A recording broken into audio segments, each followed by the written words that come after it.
apist, Persian thy gods are good to thee. Try yet again, O captain. Double or quits? No more. I'm not in the vein.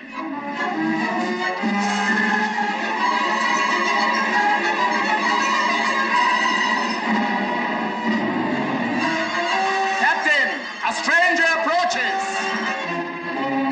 Stand! Who goes there? The bearer of evil tidings. Pass him in.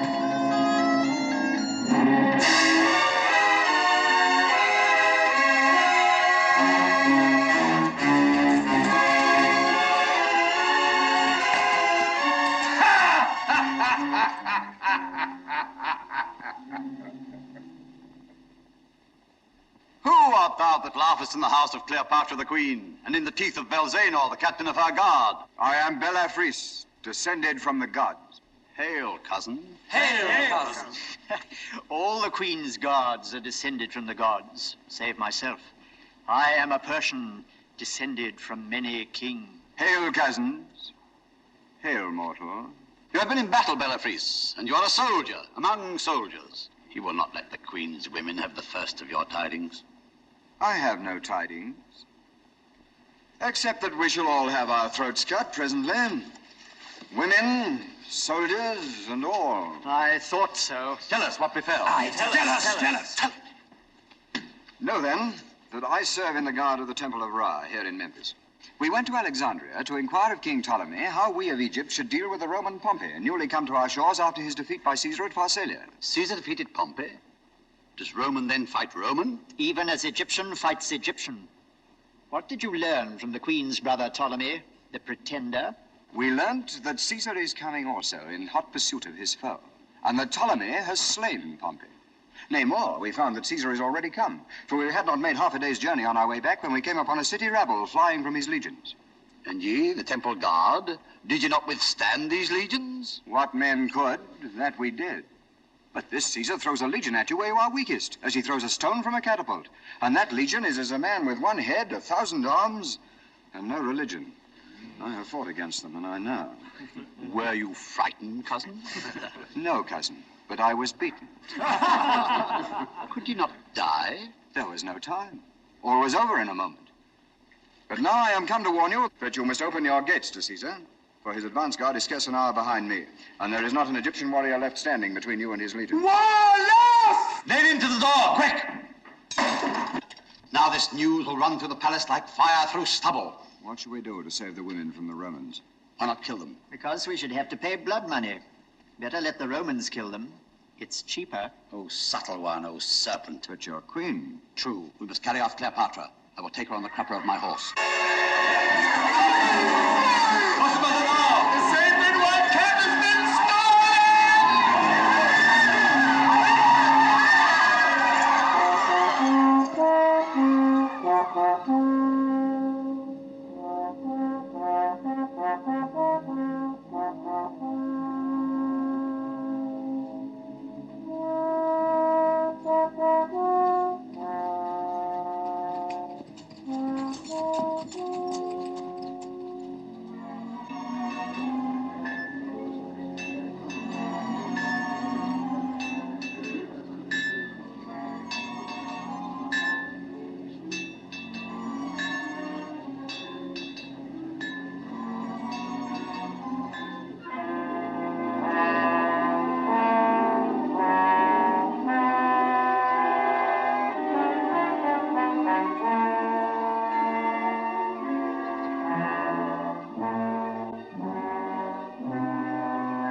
Sphinx, salutation from Julius Ceasar.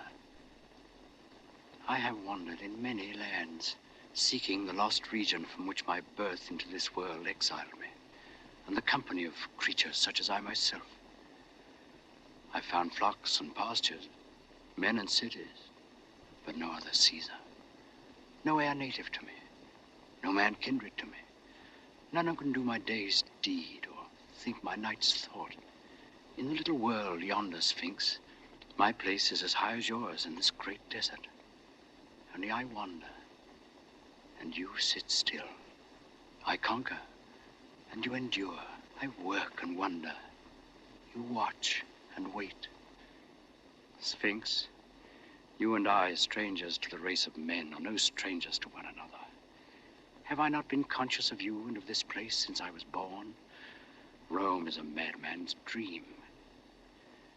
This is my reality.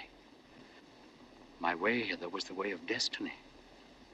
But I am he of whose genius you are the symbol. Part brute, part woman, and part God. Nothing of man in me at all. Have I read your riddle, Sphinx? Old gentleman. Immortal gods. Old gentleman, don't run away. Old gentlemen, don't run away. This to Julius Caesar. Oh, gentlemen.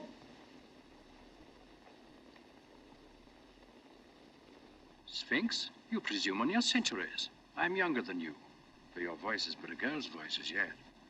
Climb up here, quickly, or the Romans will come and eat you. A child at its breast. A divine child. Come up, quickly. You must get up at its side and creep round. Who are you? Cleopatra, Queen of Egypt. Queen of the Gypsies, you mean? You mustn't be disrespectful to me, or the Sphinx will let the Romans eat you. Come up. It's quite cozy here. What a dream. What a magnificent dream. Only let me not wake. Take care. That's right. Now, sit down. You may have the other paw. It is very powerful and will protect us. But it wouldn't take any notice of me or keep me company. I'm glad you've come. I was very lonely. Did you happen to see a white cat anywhere? Have you lost one? Yes, the sacred white cat. Isn't it dreadful? I brought him here to sacrifice him to the Sphinx. But when we got a little way from the city, a black cat called him, and he jumped out of my arms and ran away to it. Do you think that the black cat can have been my great-great-great-grandmother? Your great-great-great-grandmother? Well, why not? Nothing would surprise me on this night of nights. I think it must have been. My great-great-grandmother's great-grandmother was a black kitten of the sacred white cat. And my blood is made with Nile water. That is why my hair is so wavy. What are you doing here this time of night? Do you live here? Of course not. I am the queen. And I shall live in the palace of Alexandria when I've killed my brother who drove me out of it. When I'm old enough, I shall do just what I like. I shall be able to poison the slaves and see them wriggle, and pretend for Tatatita, my nurse, that she's to be put into the fiery furnace. Meanwhile, why are you not at home and in bed? Because the Romans are coming to eat us all. You aren't at home in bed either. Oh, yes, I am. I live in a tent, and I'm now in that tent, fast asleep and dreaming. You suppose I believe you are real, you impossible little dream witch? You are a funny old gentleman. I like you. That spoils the dream. Why don't you dream that I'm young? I wish you were. Only I think I should be more afraid of you. I like men, especially young men with round, strong arms. But I'm afraid of them. You are old and rather wrinkly. But you have a nice voice, and I like to have someone to talk to. Though I think you are a little mad. It is the moon that makes you talk to yourself in that silly way. Oh, you heard that, did you? I was saying my prayers to the great Sphinx. But this isn't the great Sphinx. What? This is only a dear little kitten of the Sphinx. Why, the great Sphinx is so big it has a temple between its paws. This is my pet Sphinx. Tell me, do you think the Romans have any sorcerers who could take us away from the Sphinx by magic? Why, are you afraid of the Romans? Oh, they would eat us if they caught us. They are barbarians. Their chief is called Julius Ceasar. His father was a tiger and his mother a burning mountain, and his nose is like an elephant's trunk. They all have long noses and ivory tusks and little tails and 7 arms with 100 arrows in each. And they live on human flesh. Would you like me to show you a real Roman? No. Oh, you're frightening me. No matter. This is only a dream. It is not a dream. It is not a dream. See! How dare you? You said you were dreaming. I only wanted to show you. Oh, come, don't cry. A queen mustn't cry. Cleopatra, can you see my face well? Yes. It is so white in the moonlight. Are you sure it is the moonlight that makes me look whiter than an Egyptian? Do you notice that I have a rather long nose? It is a Roman nose, Cleopatra. Bite him in two, Sphinx. Bite him in two. I meant to sacrifice the white cat. Indeed, I did. Cleopatra, shall I show you a way to prevent Caesar from eating you? Do. I will steal the crown jewels and give them to you. I will make the river Nile water your lands twice a year. My child, your gods are afraid of the Romans.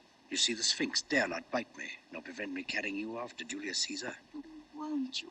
You said you wouldn't. Caesar never eats women, but he eats girls and cats. Now, you're a silly little girl, and you're descended from the black kitten. You're both a girl and a cat. And will he eat me? Yes. Unless you make him believe that you're a woman. Oh. Then you must get a sorcerer to make a woman of me. Are you a sorcerer? Perhaps. But it'll take a long time. And this very night in the palace of your fathers, you must stand face to face with Caesar. No, I don't. Whatever dread may be in your soul, however terrible Caesar may be to you, you must confront him as a brave woman and a great queen. And you must feel no fear. If your hand shakes, if your voice quavers, then night and death. But if he thinks you worthy to rule, he will set you on the throne by his side and make you the real ruler of Egypt. No, he will find me out. He will find me out. He is easily deceived by women. Their eyes dazzle him. Then we will cheat him. If you do that, he will eat you at one mouthful. Oh, no, please. I will be good. I will do whatever you tell me. I will be your slave. Hark. What was that? Caesar's voice. Let us run away. Come. You are safe with me until you stand on your throne to receive Caesar. Lead me to your palace in the desert. Oh, I will. Come. The gods are angry. Do not feel the earth shaking. It is the tread of Caesar's legion. This way, quickly. And let us look for the white cat as we go. It is he who has turned you into a Roman. Incorrigible.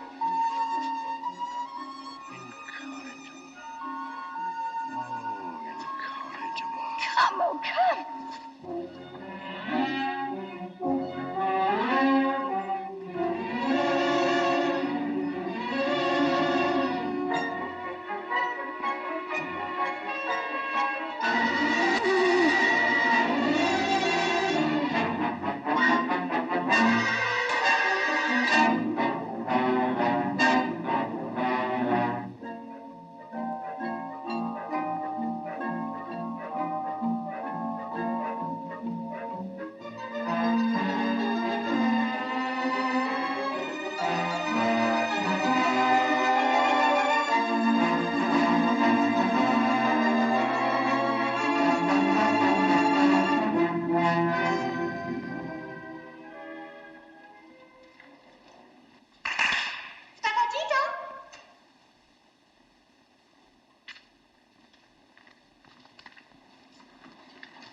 What place is this?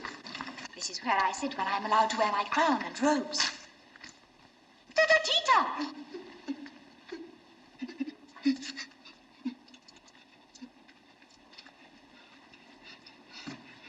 Order the slave to light the lamps. Do you think I may? Of course. You're the queen. Go on. Light all the lamps. Stop!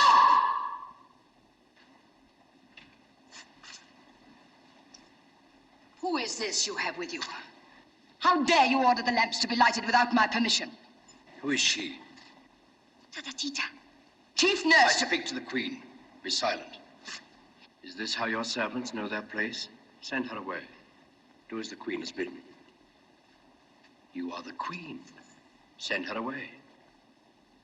Tita, dear. You must go away. Just for a little. You're not commanding her to go. You're begging her. You're no queen. You'll be eaten. Farewell. No. Don't leave me. Roman does not stay with queens who are afraid of their slaves. I am not afraid. Indeed, I am not afraid. We shall see who is afraid here. Cleopatra. On your knees, woman. Am I also a child that you dare trifle with me? Slave? Can you cut off a head?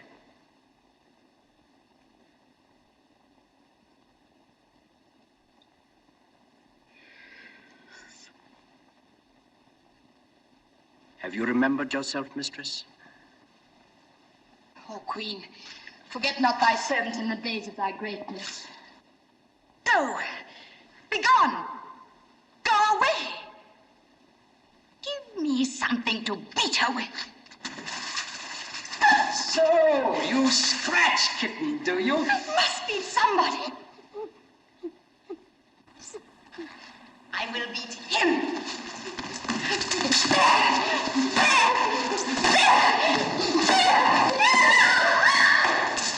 am a queen at last. A real queen. Cleopatra, the queen. Oh, I love you for making me a queen. But queens love only kings. I will make all the men I love kings. I will have many young kings with round, strong arms. And when I'm tired of them, I shall whip them to death. But you will always be my king. My nice, kind, wise, good old king. Oh, my wrinkle. You will be the most dangerous of all Caesar's conquests. Caesar? I forgot Caesar. You will tell him that I'm a queen, won't you? A real queen. Listen. Just run away and hide until Caesar is gone. If you fear Caesar, you are no true queen. And though you were to hide beneath a pyramid, he would go straight to it and lift it with one hand. And then, oh, be afraid if you dare. Caesar approaches the palace of Cleopatra. Oh. Come, take your place.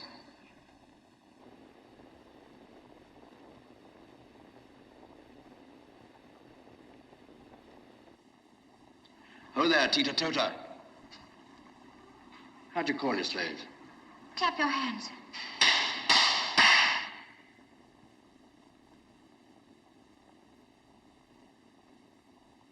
Tota Tita, bring the queen's robes and her crown and her women, and prepare her.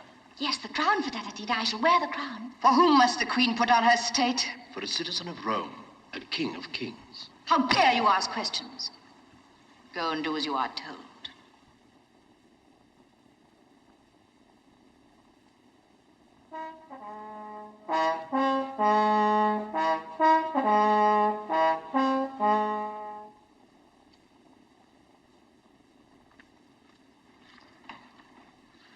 Of all the queen's women, these two alone are left. The rest have fled. Two are enough. For Caesar generally has to dress himself. The Queen of Egypt is not a Roman barbarian. Be brave, my nursling. Hold up your head before this stranger. Are you trembling? No, You must tell Caesar that I am the queen. He will not ask me. He will know Cleopatra by her pride, her courage, her majesty, and her beauty.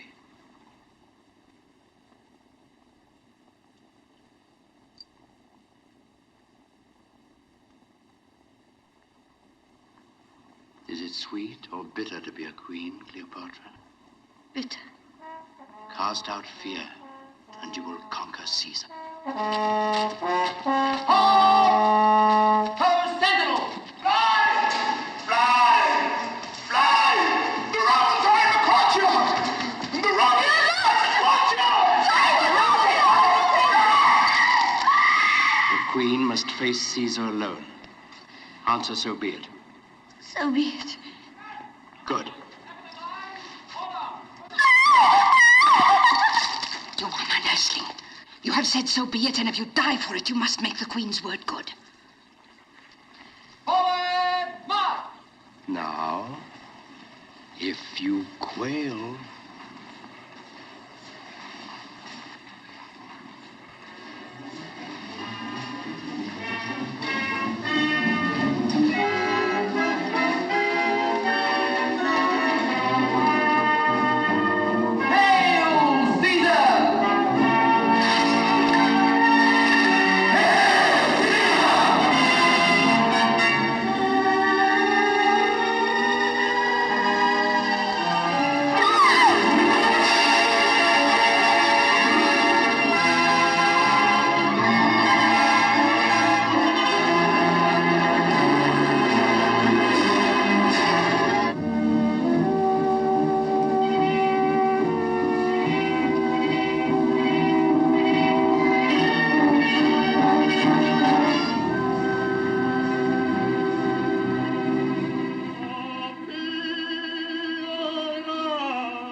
won't eat them.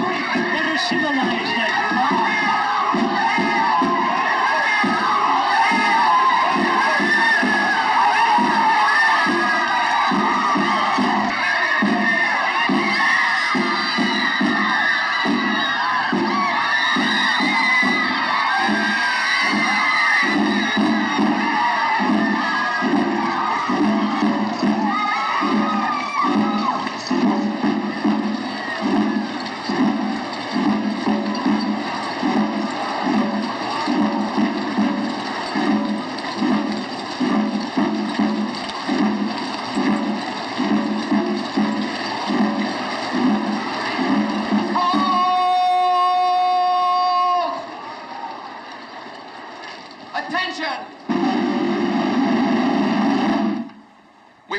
For our second-in-command, Rufio. This city is Alexandria. Remember that. Alexandria, the capital of Egypt. You've got to behave yourselves here. Be stiffish with the men, but you may fraternize with the women. Silence! Silence, I tell you! That is Rufio. Attention! Half turn left. Half turn left.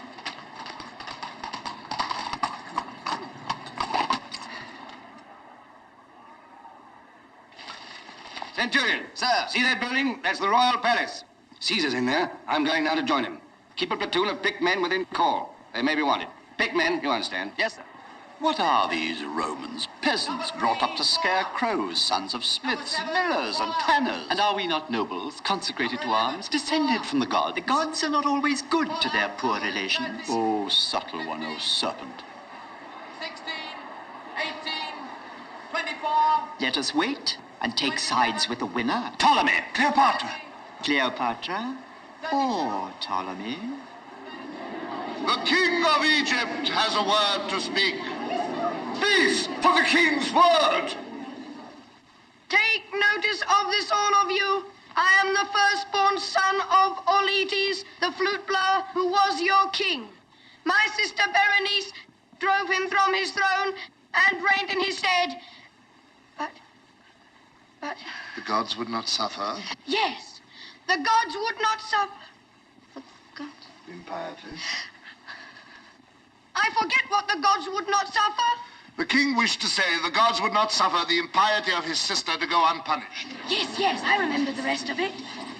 Therefore the gods sent a stranger, one Mark Antony, a Roman captain of horsemen, across the sands of the desert, and he set my father again upon the throne.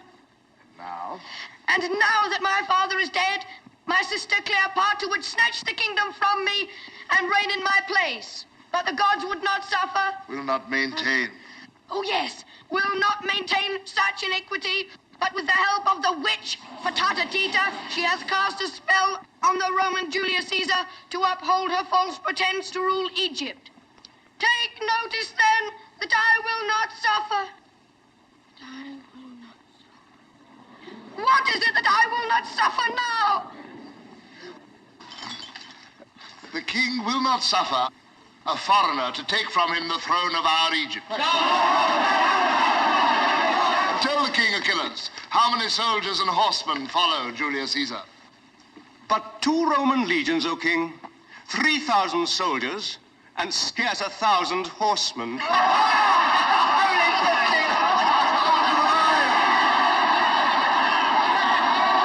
Peace, ho! Caesar approaches.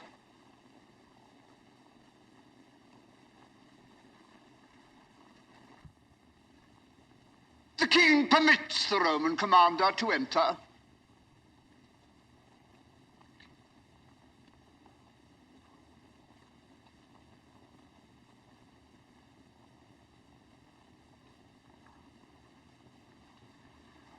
Which is the king, the man or the boy? I am Pothinus, the guardian of my lord, the king. So you're the king. Dull work at your age. Eh? Your servant, Pothinus. And this gentleman? Achilles, the king's general. Ah, a general. I am a general myself, but I began too old. Health and many victories, Achilles. As the gods will, Caesar. And you, sir, are... Theodotus, the king's tutor. So, you teach men how to be kings, Theodotus. That is very clever of you. And, this place? The council chamber of the chancellors of the king's treasury, Caesar. That reminds me. I want some money. The king's treasury is poor, Caesar. Yes, I noticed there is but one chair in it. Bring a chair there, some of you, for Caesar. Caesar? Oh, no, my boy. That is your chair of state. Sit down.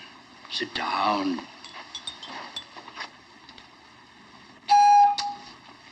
A chair for Caesar.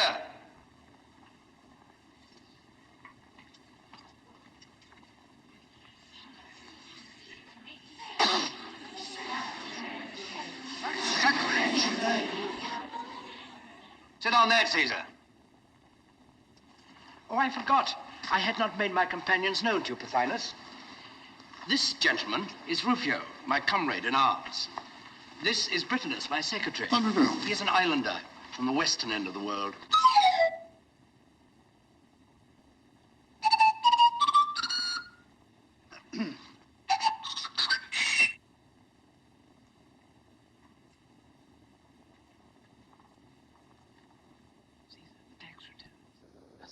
As you predicted. Now, Pothinus, to business. I want 16,000 talents. Impossible. There is not so much money in the king's treasury. The royal taxes have not been collected for a whole year. Oh, yes, they have, Pothinus. My officers have been collecting them all morning. Is it possible that Caesar, the conqueror of the world, can find time to occupy himself with such a trifle as our taxes? My friend, taxes are the chief business of a conqueror of the world. You must pay, Pothinus, but in return for your bounty, I will settle this dispute about the throne for you, if you will. You say the matter has been at issue for a year. May I have 10 minutes at it? And you will do as you please, doubtless. Good. But first, let us have Cleopatra here. Cleopatra, she is not in Alexandria. I think she is. Call Tota Tita. Oh, there, Tita Tota! Who pronounces the name of Tatatita, the queen's chief nurse? No one can pronounce it Tota, except yourself. Where's your mistress? Will the queen favor us with her presence for a moment? Am I to behave like a queen? Yes. You may go, Tatatita.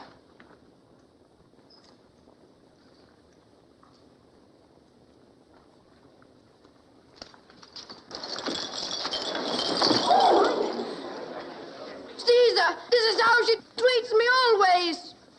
If I am king, why is she allowed to take everything from me? You are not to be king, you little crybaby. You are to be eaten by the Romans. Come here, my boy, and stand by me.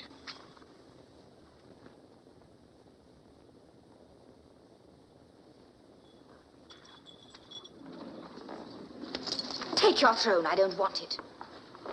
Go this instant and sit down in your place. Go, Ptolemy. Always take a throne when it's offered you. Now, Pothinus. Aren't you going to speak to me? Be quiet. Open your mouth again before I give you leave, and you shall be eaten. I am not afraid. A queen must not be afraid. Eat my husband there if you like. He's afraid. Your husband? What do you mean? That little thing. Husband, Caesar, you're a stranger here and do not know our laws. The kings and queens of Egypt may not marry except with their own royal blood. Ptolemy and Cleopatra are born king and consort, just as they're born brother and sister. Caesar, this is not proper. Not proper? I say it is a scandal.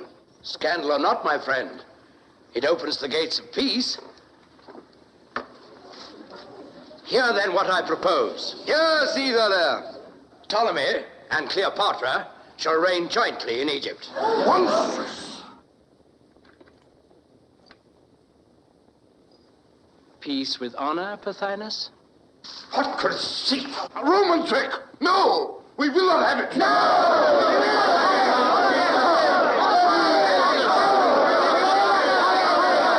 Caesar, be honest! The money you are demanding is the price of our freedom. Take it, and leave us to settle our own affairs. Yes, go back to your own country. Egypt belongs to us, not to you. Egypt for the Egyptians! For the Egyptians! Do you forget there's a Roman army of occupation here, left by Aulus Gabinius when he set up your toy king for you? And now, under my command, I am the Roman general here, Caesar. And also the Egyptian general, eh? That is so, Caesar. So you can make war on the Egyptians in the name of Rome, and on the Romans, on me, if necessary, in the name of Egypt. That is so, Caesar. And which side are you on at present, if I may presume to ask, General? On the side of the right. And of the gods. How many men have you? That will appear when I take the field. Are your men Romans? If not, it doesn't matter how many there are. We shall see, my friend. It is useless to try to bluff us, Rufio. Caesar has been defeated before, and he may be defeated again.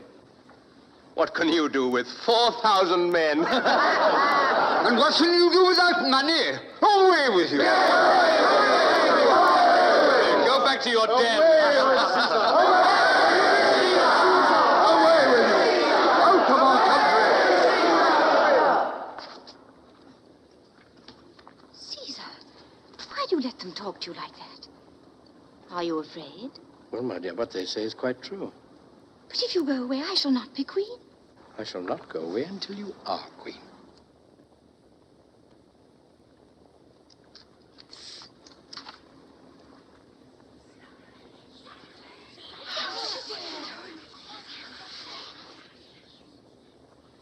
Achilles, if you are not a fool, you will take that girl while she is under your hand. Why not take Caesar as well, Achilles? Well said, Rufio. Why not? Try it, Achilles. Try it. Yes, take Caesar and hold it.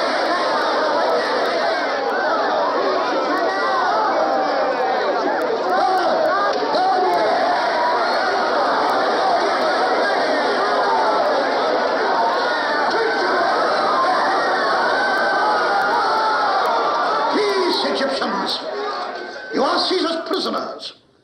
All of you. Oh, no, by no means. Caesar's guests, gentlemen. Caesar's guests. Won't you cut their heads off? Well, cut off your brother's head? Why not? He'd cut off mine if he got the chance. Wouldn't you, Ptolemy? I would. I will, too, when I grow up. Caesar, if you attempt to detain us... You will succeed, Egyptian. Make up your mind to that. The road to Rome is open, and you shall travel it, if Caesar chooses. I could do no less, Pothinus, to secure the retreat of my own soldiers. I am accountable for every life among them. I am the king's guardian. I stand on my right here. Where is your right? It is in Rufio's scabbard, my friend. I may not be able to keep it there much longer. And this is Roman justice. Not Roman gratitude, I hope. Is Caesar's life of so little account to him that he forgets that we have saved it? My life, is that all? Your life, your laurels, your future. I can call a witness to prove that but for us, the Roman army of occupation led by Pompey, the greatest soldier in the world, would now have Caesar at its mercy. Ho there, Lucius Septimius! Come forth and testify before Caesar. No. Yes, I say. Let the military tribune bear witness. Lucius Septimius!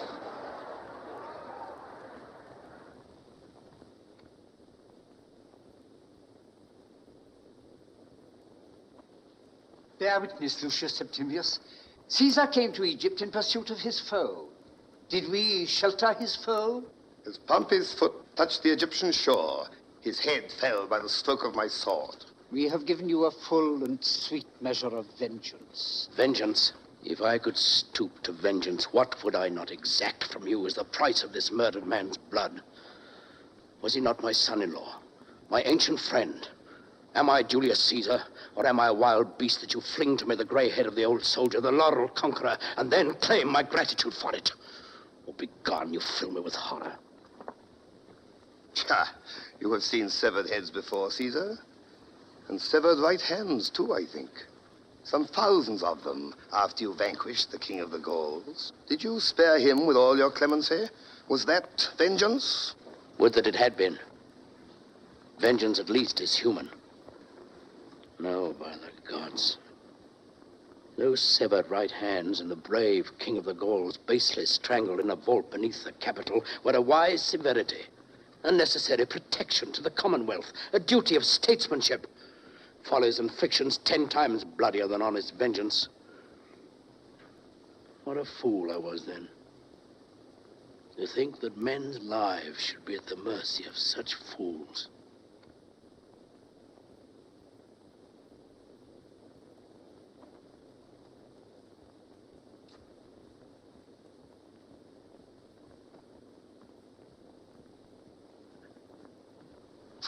Lucius Septimius, pardon me. Why should the slayer of the king of the Gauls rebuke the slayer of Pompey? You are free to go, all here in this palace. Free? Achilles, his army, renegades and all? Free, Rufio. Lucius Septimius, you're free to go with the rest. Or stay if you will, and I'll find a place for you in my service. The odds are against you, Caesar. I go.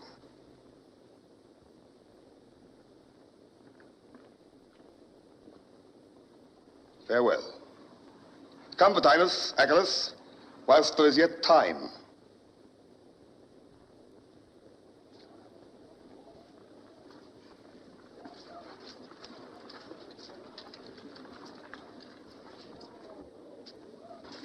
Do you suppose he'd let us go if he had our heads in his hands? Caesar, this is not good sense. Your duty to Rome demands that her enemies should be prevented from doing further mischief. It's no use talking to him, Britannicus. You may save your breath to cool your porridge. But mark this, Caesar. Clemency is very well for you. What is it for your soldiers who have to fight tomorrow the men you spared yesterday? You may give what orders you please, but I, for one, will take no prisoners. I'll kill my enemies in the field. Then I shall never have to fight them again. Now, with your leave, I'll see these gentry off the premises. What? Have they left the boy alone? Shame, shame. Come, Your Majesty.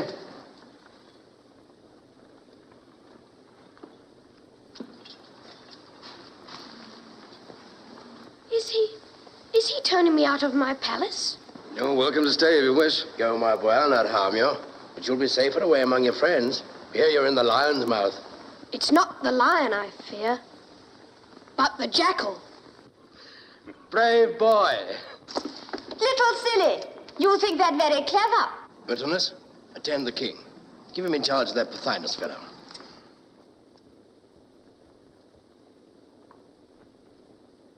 And this piece of goods. What's to be done with her? However, I suppose I may leave that to you. Did you mean me to go with the rest? You're free to do just as you please, Cleopatra. Then you don't care whether I stay or not? Of course, I'd rather you stay. Much rather? Much rather. Then I consent to stay, because I am asked. But I do not want to, mind.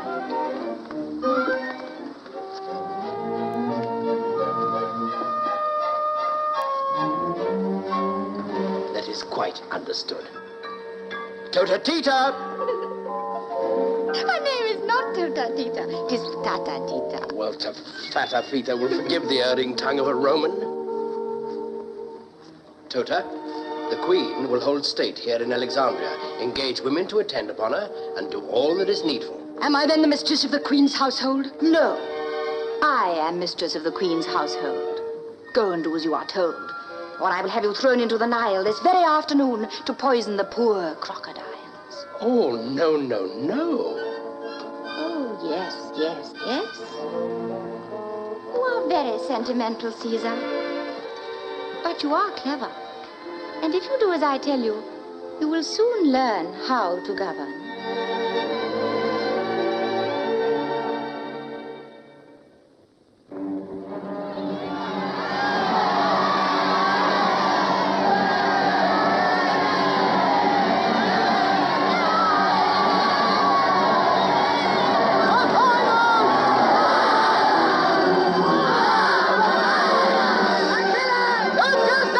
Egypt for the Egyptians!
our barley water, Caesar.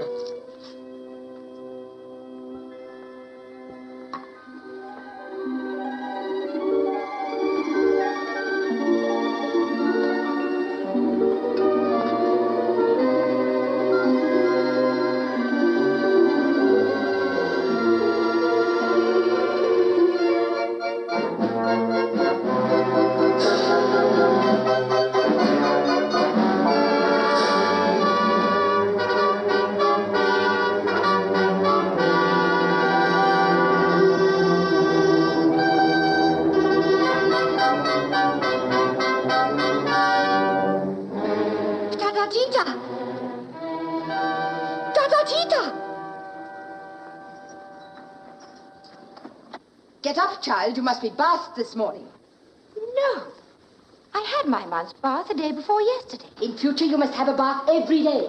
No, I should die of it. You must. Your life is changed.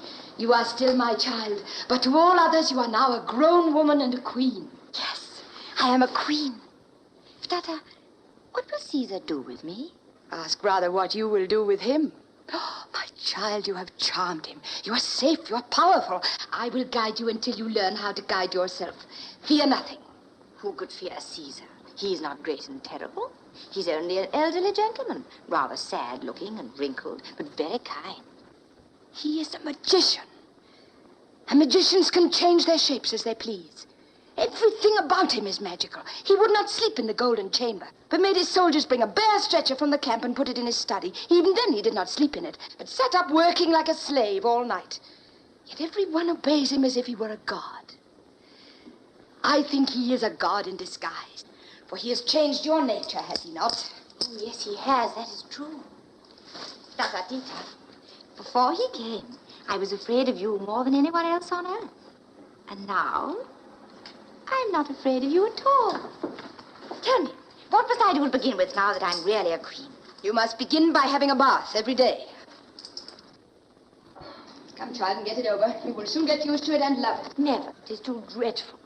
Oh, well, if I must be washed again so soon for Tata, it must be a scented bath. Have you scented it? No, Caesar hates perfumes. And if you redden your lips, he will not kiss you. Come on.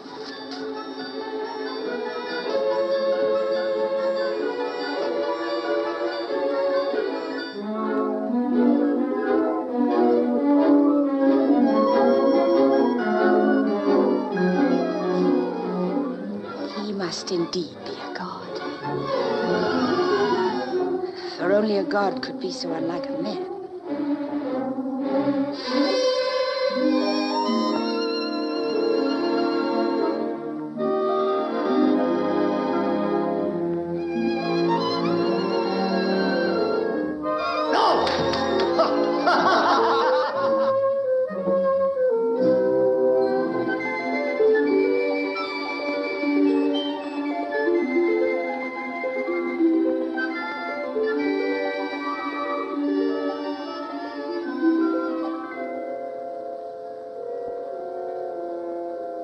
Cleopatra, I really think I must eat you after all. You mustn't talk to me now as if I were a child. You have been growing up since the Sphinx introduced us that night. I think you know more than I do already. No, that would be very silly of me. Of course I know that, but are you angry with me? No. Then why are you so thoughtful? I have work to do. Work? What nonsense. You must remember you are a king now. I've made you one. Kings don't work. And who told you that, little kitten, eh?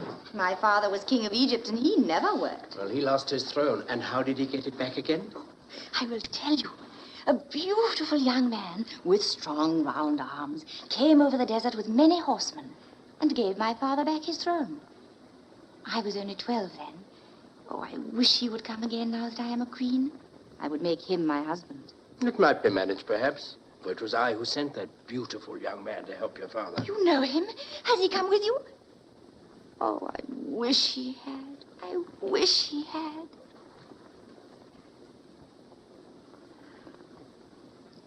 He is many, many years younger than you, is he not? He is somewhat younger. Would he be my husband, you think, if I asked him? Very likely. But I shouldn't like to ask him. Could you not persuade him to ask me without knowing that I wanted him to? My poor child. Why do you say that as if you were sorry for me? Does he love anyone else? I'm afraid so. Then I shall not be his first love. Not quite the first. He is greatly admired by women. Oh, I wish I could be the first. But if he loves me, I will make him kill all the rest. Tell me, is he still beautiful? Do his round, strong arms shine in the sun like marble? He is in excellent condition, considering how much he eats and drinks. Oh! You mustn't say common earthly things about him. I love him. He is a god. What is his name? His name is Mark Antony. Mark Antony. Mark Antony. Mark Antony. What a beautiful name. Oh, I love you for sending him to help my father. You must run away for a little and send my secretary to... No. I want to stay and hear you talk about Mark Antony. But if I don't get to work, Pothinus and the rest of them will cut us off from the harbor, and then the road to Rome will be blocked. No matter. I don't want you to go back to Rome. But you want Mark Antony to come from it? Oh, yes, I forgot. Go quickly, Caesar, and keep the way over the sea open for my Mark Antony.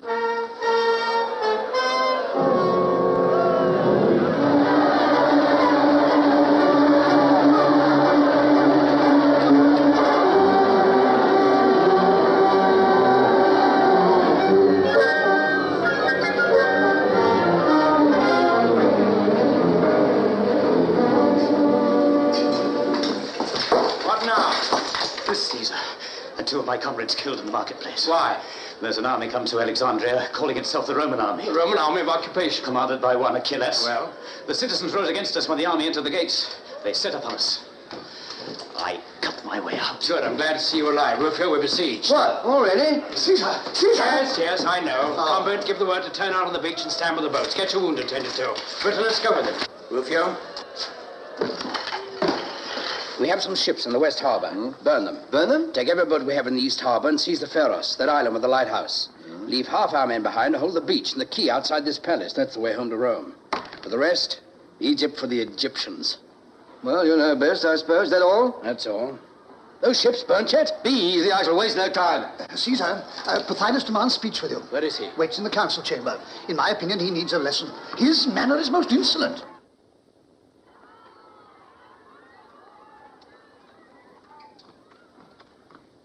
Well, Pothinus? I have brought you our ultimatum, Caesar. Ultimatum? The door was open. You should have gone out through it before you declared war. You're my prisoner now. Aye, your prisoner. Do you know that King Ptolemy, with an army outnumbering your little troop by 100 to 1, is in possession of Alexandria? Well, get out of here if you can. And tell your friends not to kill any more Romans in the marketplace. Otherwise, my soldiers, who do not share my celebrated clemency, will probably kill you. Pass the word to the guard. Pothinus is now prisoner. Pothinus, fetch my armor.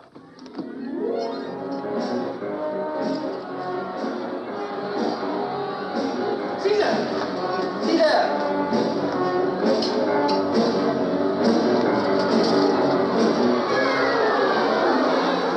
What? The ship's ablaze already? Impossible. It's not my doing. The Egyptians have saved me the trouble. They've captured the West Harbor. In the East Harbor, the lighthouse, Rufio. Can I embark a legion in 5 minutes? The first cohort's already on the quay. If you want faster work, well, come and do it yourself. Patience, Rufio, patience. Patience? Who's impatient here, you or I? Forgive me, Rufio, and honey them as much as you can. Help! Woe, alas! Woe, alas! Help! Woe! Help! Who is slain? Slain, worse than the death of 10,000 men. Loss irreparable to mankind. What's happened, man? The fire has spread from your ships. The library of Alexandria is in flames. Is that all, Rufio? Is Britannicus asleep? I sent him for my armor an hour ago. Britannicus! Britannicus! Britannicus! Caesar, will you go down to posterity as a barbarous soldier, too ignorant to know the value of books? Theodotus, I'm an author myself. Good.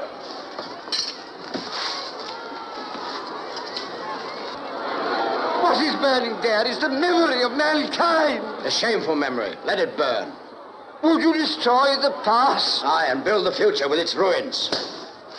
Hearken to me, Theodotus, teacher of kings. I cannot spare you a man nor a bucket of water just now, but you shall pass freely out of the palace. Away with you to Achilles. Borrow his legions to put out the fire. Caesar, posterity will bless you. Will you stay to talk whilst the memory of mankind is burning? Sentry, pass Theodotus out. Away with you! Away with you! I must save the library.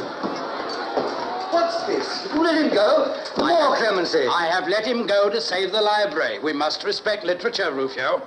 Folly on folly's head. Besides, every Egyptian we imprison means imprisoning 2 good Roman soldiers to guard him, eh? I might have known there was some fox's trick behind your fine talking.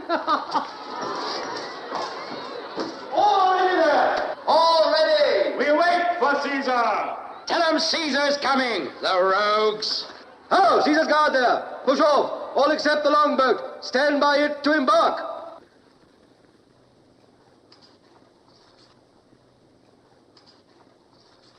I am going to dress you, Caesar. Sit down. Caesar, this is not proper. These Roman helmets are so becoming.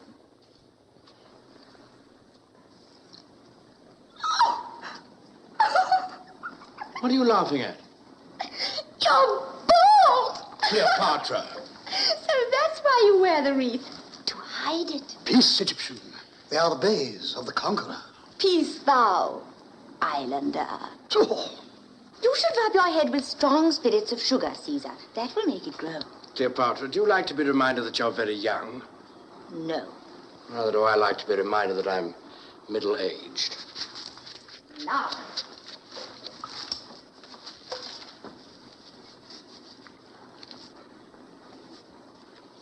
Oh, how nice. You look only about 50 in it. You mustn't speak in that manner to Caesar. Is it true that when Caesar caught you on that island, you were painted all over blue? Blue is the color worn by all Britons of good standing. In war, we stain our bodies blue, so that though our enemies may strip us of our clothes and our lives, they cannot strip us of our respectability. Let me hang this on.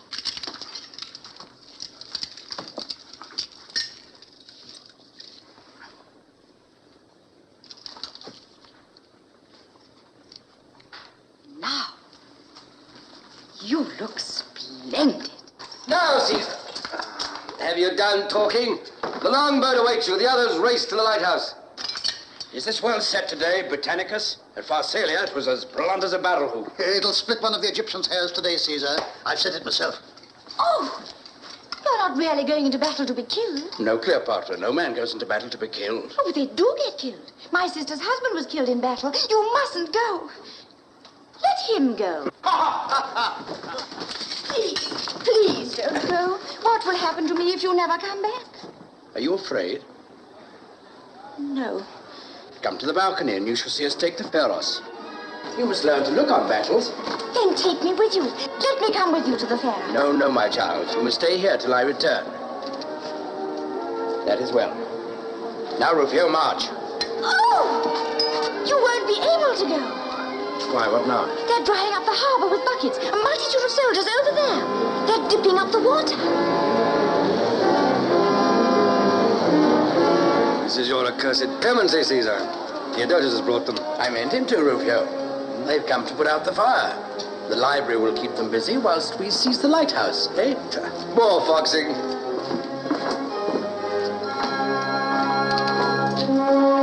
Caesar! Cleopatra, if all goes well, I shall be back this evening.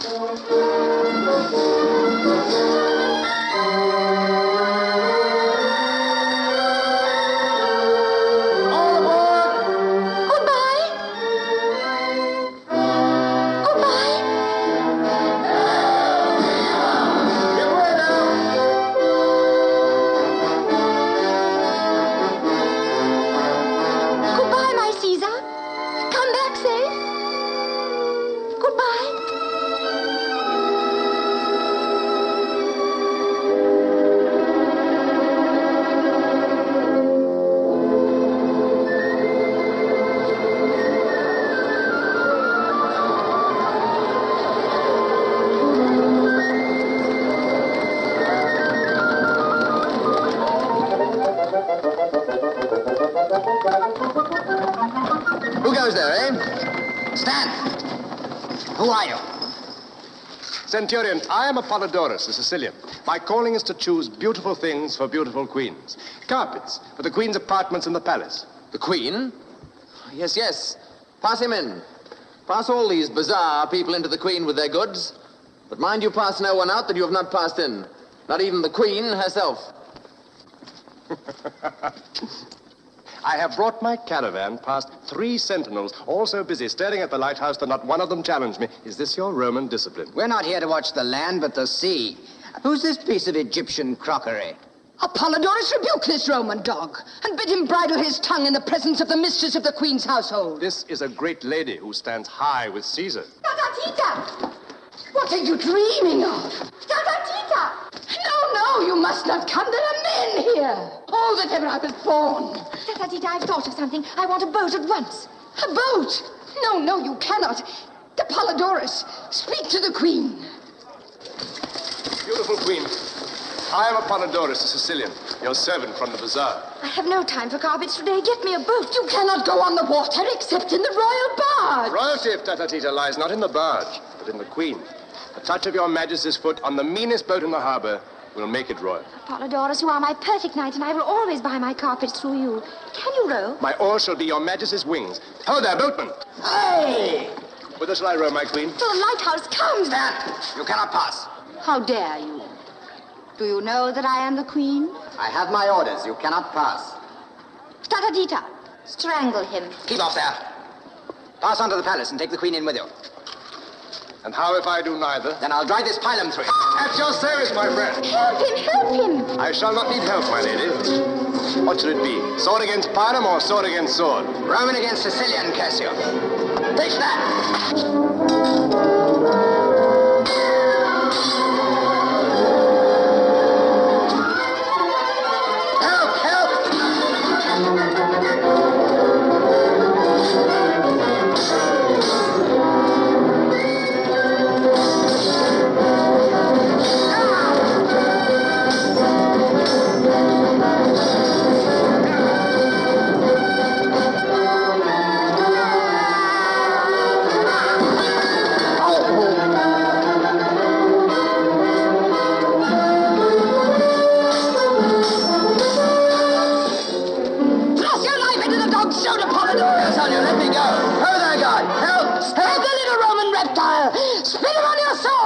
What is this? Make your report, soldier. This old woman's dangerous. She's as strong as 3 men. Centurion, he would have slain the queen. So I would sooner than let her pass. Cleopatra, I am loath to offend you, but without Caesar's express orders, I dare not let you pass beyond the Roman lines.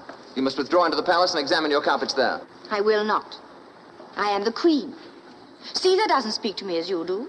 Have Caesar's centurions changed manners with his scullions? I do my duty. That is enough for me. Majesty, when a stupid man is doing something he is ashamed of, he always declares it his duty. As for you, Apollodorus, you may thank the gods you are not nailed to the palace door with a pylon for your meddling. Is this woman your wife? Jupiter, no! Not that the lady is not a very striking figure in her own way, but she is not my wife. Roman, I am Tatatita, the mistress... Keep your hands off my men, mistress, or I'll have you pitched into the harbor, though you were as strong as 10 men.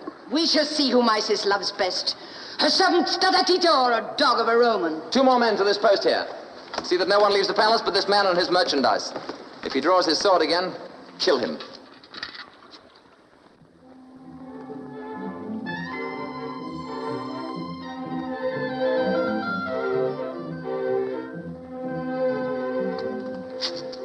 Get about your business.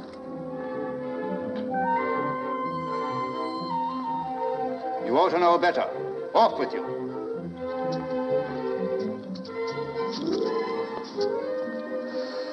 Do not tantalize a poor man. Fellow queens, the centurion is still at hand. The Roman soldiers are incorruptible when their officers are looking. I shall have to carry your word to Caesar. Are these carpets very heavy? It matters not how heavy. There are plenty of porters. How do they put them into the boats? Do they throw them down? Not into the small boats, Majesty. It would sink them. Not into that man's boat, for instance. No, too small. But you can take a carpet to Caesar in it if I send one. Assuredly. And you will have it carried gently down the steps and take great care of it. Great care.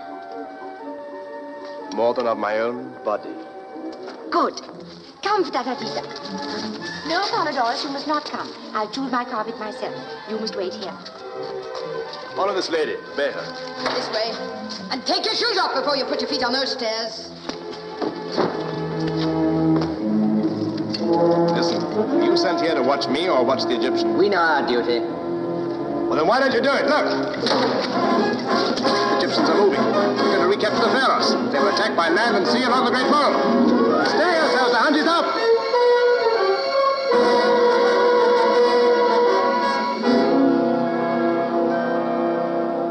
St. Julian, reinforce the platoons on the mole. Yes, sir.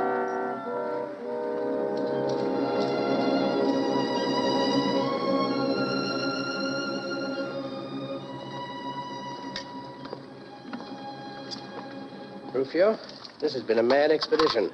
We shall be beaten. The Egyptians cannot be such fools as not to storm the barricade and swoop down on us here before it is finished. It's the first time I've ever run an avoidable risk. I shouldn't have come to Egypt. An hour ago, you were all for victory. Yes, I was a fool. Rash, Rufio. Boyish. Boys, not a bit of it. Yeah. What are these for? Eat. That's what's the matter with you. When a man comes to your age, he runs down before the midday meal. Want to eat and drink. And take another look at our chances. My age? Yes, I'm an old man. Worn out now. Quite true, Rufio. Now, Achilles is still in his prime. Ptolemy is a boy. Well, every dog has his day. I've had mine. I cannot complain. These dates aren't bad, Rufio. That's my old Caesar. It's a great war. Now we've got rid of the women.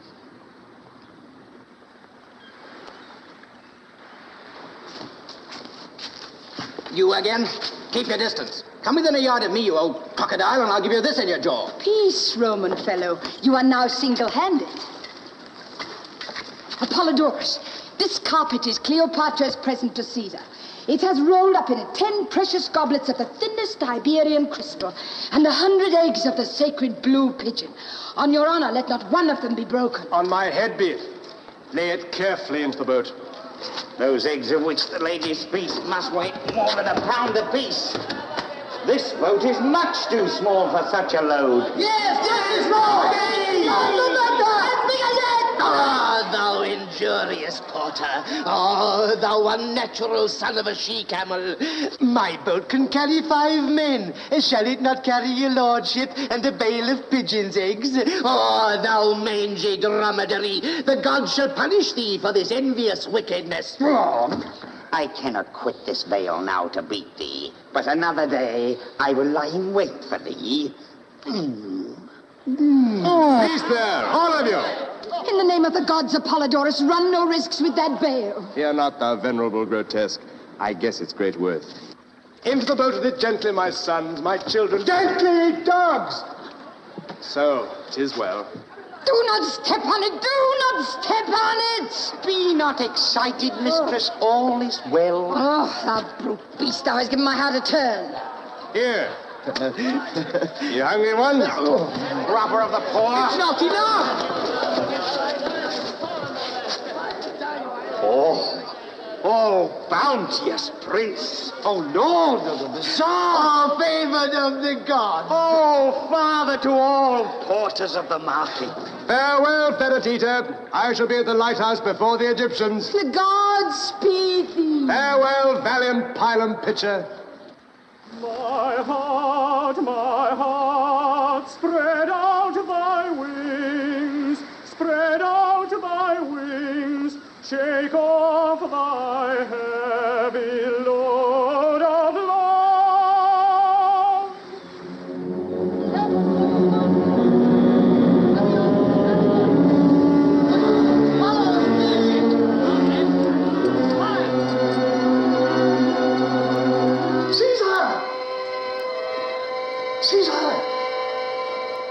Caesar! Our brave mariners have captured a treasure. Our enemies are delivered into our hands. In that bag? Wait till you hear, Caesar. This bag contains all the letters that have passed between our enemies. Well, we shall now know who your foes are. The name of every man who's plotted against you since you crossed the Rubicon may be in these papers, for all we know. put them in the fire. Put them? In the fire. Would you have me waste years of my life condemning men who'll be my friends when I prove that my friendship is worth more than that of my enemies? But your honor, the honor of Rome.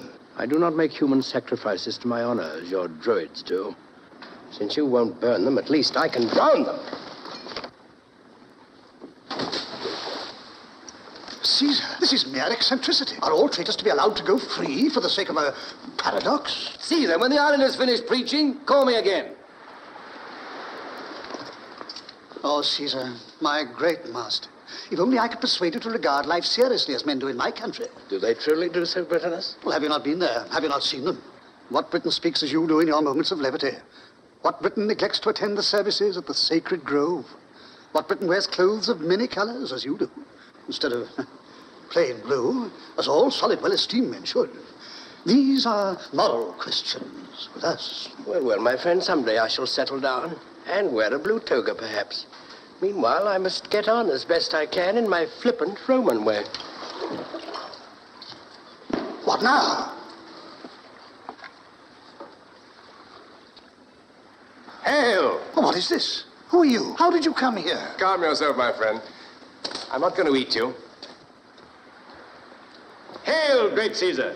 I am Apollodorus, a Sicilian, an artist. An artist? A vagabond? Peace, Mayor. Apollodorus is a famous patrician amateur. And I crave the gentleman's pardon. I understood him to say he was a professional. Welcome, Apollodorus. What is your business? First, to deliver to you a present from the Queen of Queens. Who is that? Cleopatra of Egypt. Apollodorus, this is no time for playing with presents. Pray you go back to the Queen and tell her that if all goes well, we shall return to the palace this evening. Caesar, I cannot return.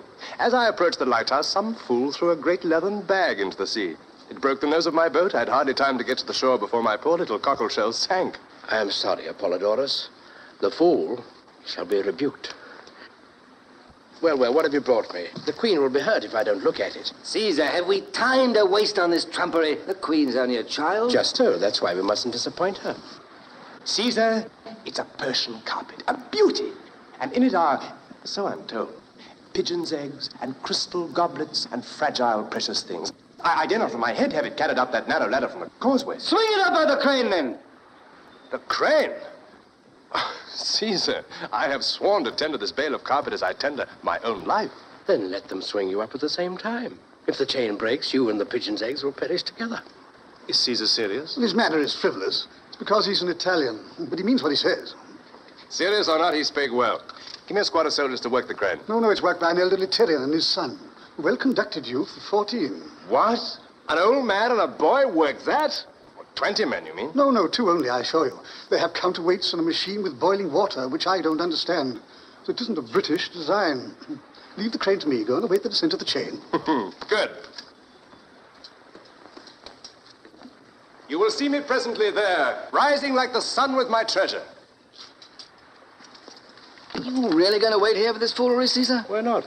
The Egyptians will let you know why not if they've got enough sense to make a rush before our barricade's finished. And here we are, waiting like children to see a carpet full of pigeons' eggs. Fear not, my son Rufio. When the first Egyptian takes his first step along the mole, the alarm will sound. And we too will reach the barricade before the Egyptians. We too, Rufio. I, an old man, and you, his biggest boy. And the old man will get there first. I wish I had some more of those dates.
Stand off, my friends. Let Caesar see.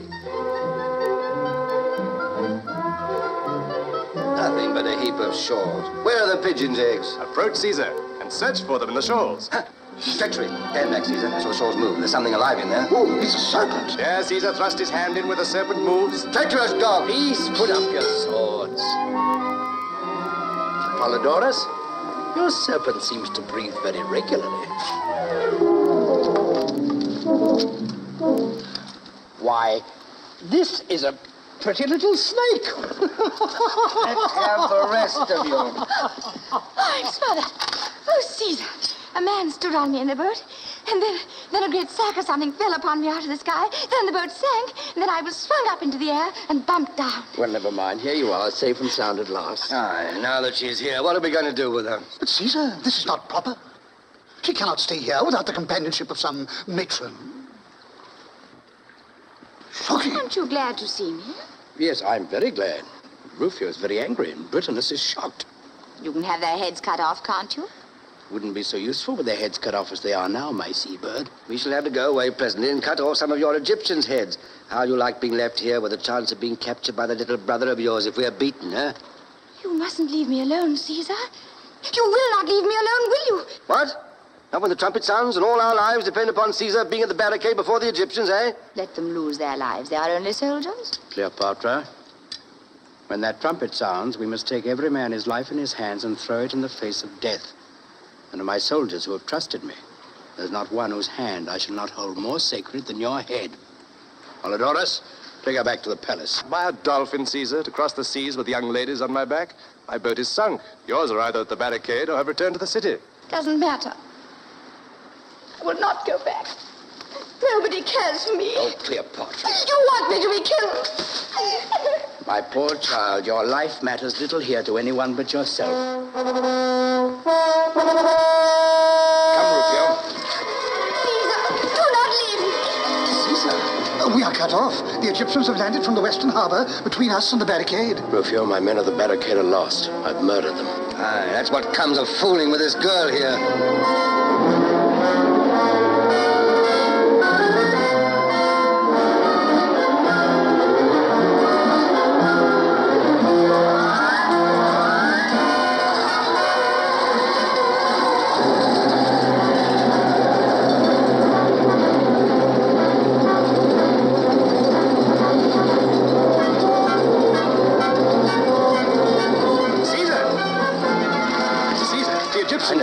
Ourselves here. But I thrown the ladder into the sea. They can't get in without it. And we can't get out. Have you thought of that? Not get out? Why not? You have ships in the East Harbor.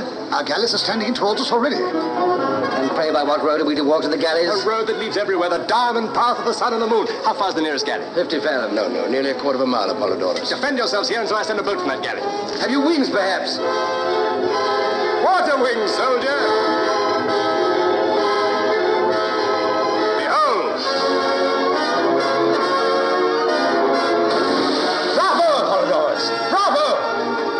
Jupiter, I will do that too. Prisoners.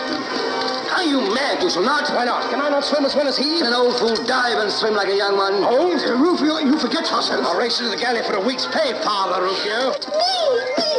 What is to become of me? I'll carry you on my back to the galley like a dolphin.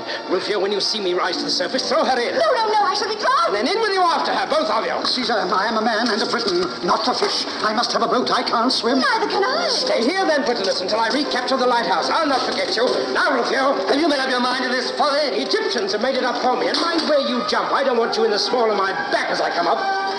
One last word, Caesar. Do not let yourself be seen in the more fashionable part of Alexandria until you change your clothes.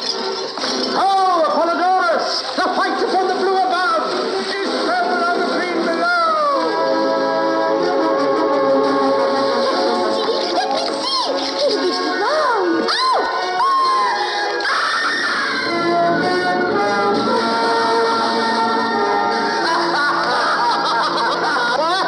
He's got her! Hold her forward, Britain! Caesar will not forget you!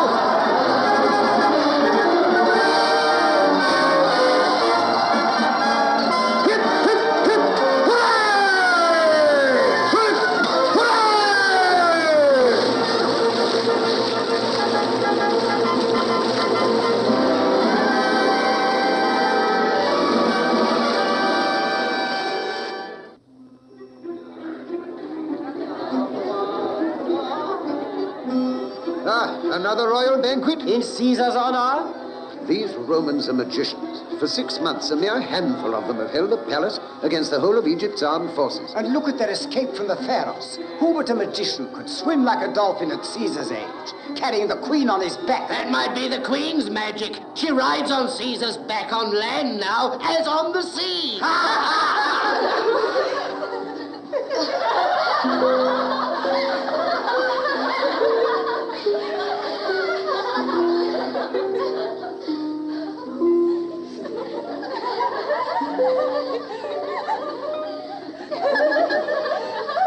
You laugh. But take care. Take care. I will find out someday how to make myself served as Caesar is served. Old hook-nose. Silence! Do you know why I allow you all to chatter impertinently just as you please, instead of treating you as Patata Tita would treat you if she were queen? Because you try to imitate Caesar in everything. And he lets everyone say what they please to him. No. But because I asked him one day why he did so. And he said, let your women talk and you will learn something from them. What have I to learn from them, I said. What they are, said he. And oh, you should have seen his eyes as he said it. You would have curled up, you shallow thing. At whom are you laughing? At me or at Caesar? At Caesar. If you were not a fool, you would laugh at me. And if you were not a coward, you would not be afraid to tell me so. Hey-ho. I wish Caesar were back in Rome. It will be a bad day for you when he goes. Oh, if I were not ashamed to let him see that I am as cruel at heart as my father, I would make you repent that speech. Why do you wish him away? He makes you so terribly prosy and serious and learned and philosophical. It's worse than being religious at our ages. Cease this endless cackling, will you? Hold your tongues. Well, well, we must try and live up to Caesar. Pothinus craves the ear of the queen. I suppose he has bribed you to admit him to me? Now, by my father's gods. Have I not told you not to deny things? You all sell audiences to the queen, as if I saw whom you please and not whom I please. Go, take the bribe and bring in Pothinus. But don't answer me. Go.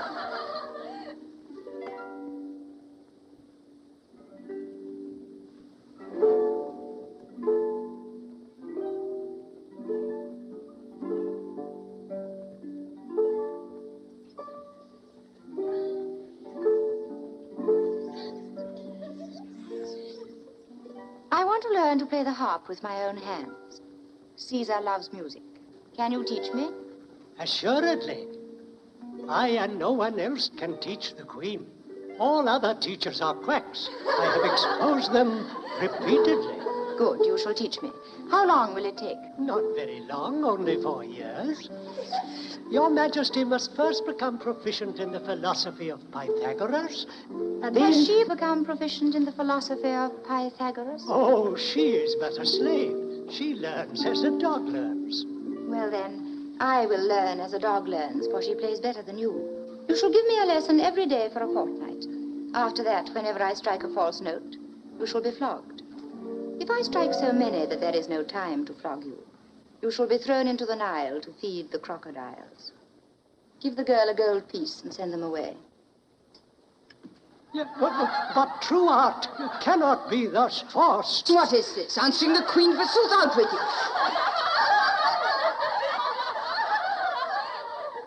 Well, Pothinus, what is the latest news from your rebel friends? I am no friend of rebellion. And a prisoner does not receive news. You are no more a prisoner than I am, than Caesar is. These 6 months we've been besieged in the palace by my subjects. You are allowed to walk on the beach among the soldiers. Can I go further myself? Or can Caesar? You are but a child, Cleopatra, and do not understand these matters. I see you do not know the latest news, Pothinus. What is that? That Cleopatra is no longer a child. Shall I tell you how to grow much older and much, much wiser in one day? I should prefer to grow wiser without growing older. Well, go up to the top of the lighthouse and get someone to take you by the hair and throw you into the sea. She is right, Pothinus. You will come to the shore with much conceit washed out of you. Begone, all of you. I will speak with Pothinus alone.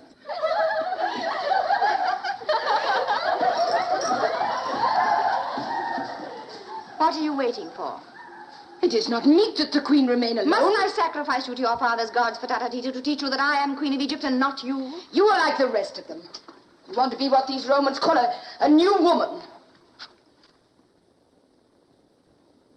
Now, Pothinus, why did you bribe Tata-Tita to bring you hither?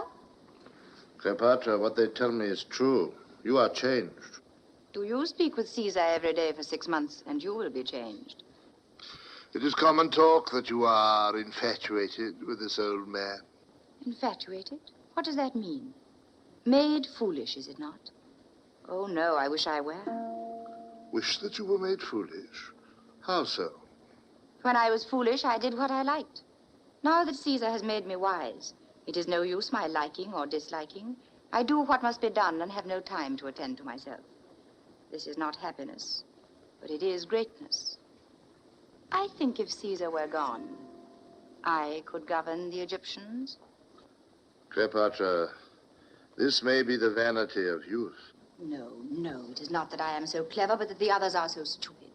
Truly, that is the great secret. Now, tell me what you came to say. Nothing. Nothing? At least to beg for my liberty, that is all. For that you would have knelt to Caesar. No, Pothinus. You came with some plan that depended on Cleopatra being a little nursery kitten. Now that Cleopatra is a queen, your plan is upset. Is Cleopatra then indeed a queen, and no longer Caesar's prisoner and slave? Pothinus, we are all Caesar's slaves. All we in this land of Egypt, whether we will or no. And she who is wise enough to know this will reign when Caesar departs. You harp on Caesar's departure. What if I do? Does he not love you? Love me? Pothinus, Caesar loves no one. He makes friends with everyone as he does with dogs and children. His kindness to me is a wonder. Neither mother, father, nor nurse have ever taken so much care of me, or thrown open their thoughts to me so freely. But how can you be sure that he does not love you as men love women? Because I cannot make him jealous. I have tried. Perhaps I should have asked then, do you love him? Can one love a god? Besides, I love another Roman. No god, but a man. One who can love and hate, and one whom I can hurt and would hurt me. Does Caesar know this? Yes. And he is not angry? He promises to send him to Egypt to please me. I do not understand this man. You understand Caesar. How could you? I do, by instinct. Your Majesty caused me to be admitted today. What message has the Queen for me? This. You think that by making my brother king, you will rule Egypt, because you are his guardian and he is a little silly. The Queen is pleased to say so. The Queen is pleased to say this also. Caesar will eat up you, and Achilles, and my brother, as a cat eats up mice. And he will put on this land of Egypt as a shepherd puts on his garment. And when he has done that, he will return to Rome and leave Cleopatra here as his viceroy. That he shall never do.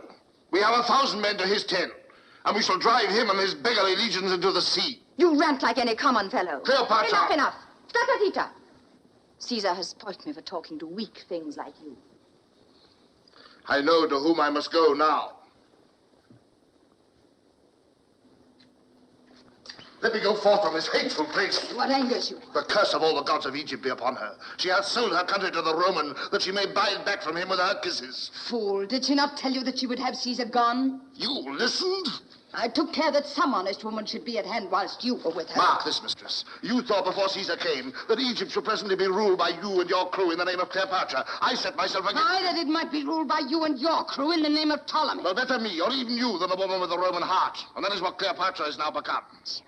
Whilst I live, she shall never rule. So guide yourself accordingly.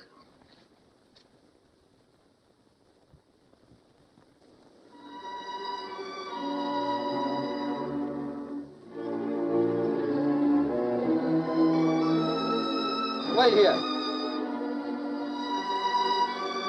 Here, Your Excellency.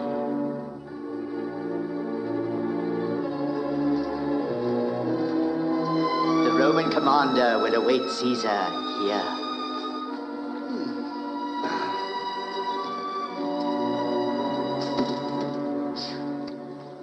That was a climb. How high we come? We are on the palace roof, O beloved of victory. Good. And the beloved of victory has no more stairs to get up. Caesar approaches.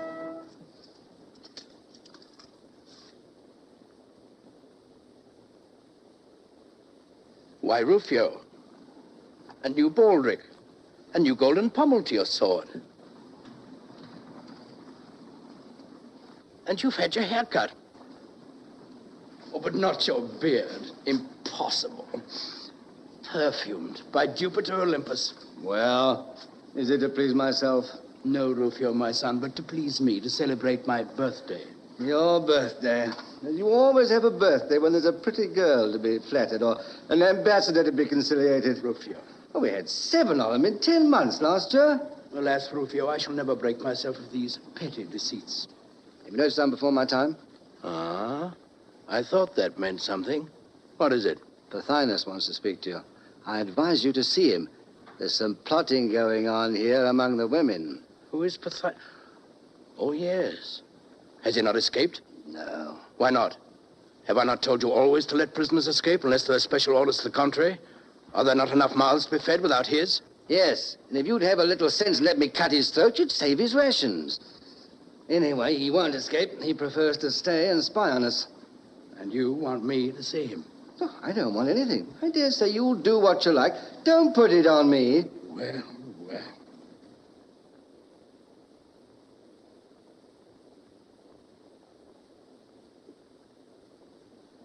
Let's have him in. Oh, there, guard. Release your man and send him up.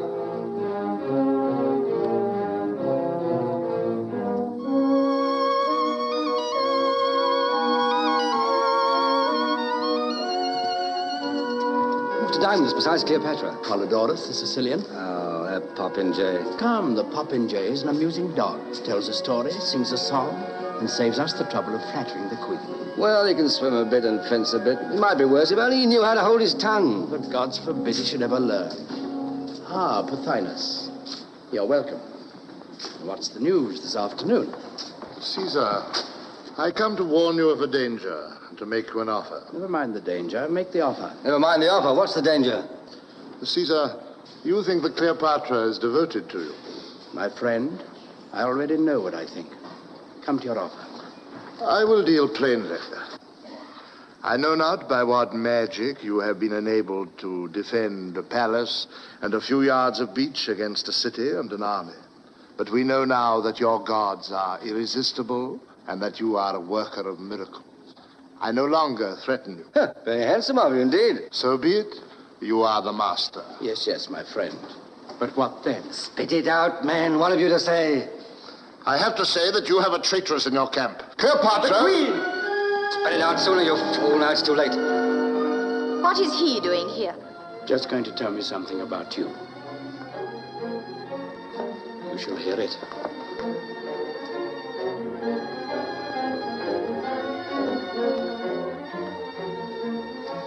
Proceed, Pothinus. Caesar... Out with it. What I have to say is for your ears, not for the queen's. There are means of making you speak. Take care. Caesar does not employ those means. My dear, when a man has anything to tell in this world, the difficulty is not to make him tell it, but to prevent him from telling it too often. Let me celebrate my birthday by setting you free. Farewell. We shall not meet again. Caesar, this mercy is foolish. Will you not give me a private audience? Your life may depend on it. Hello there, guard. Pass the prisoner out. He's released. Now, over you. You've lost your chance. I will speak. You see, Torture wouldn't have wrung a word from him.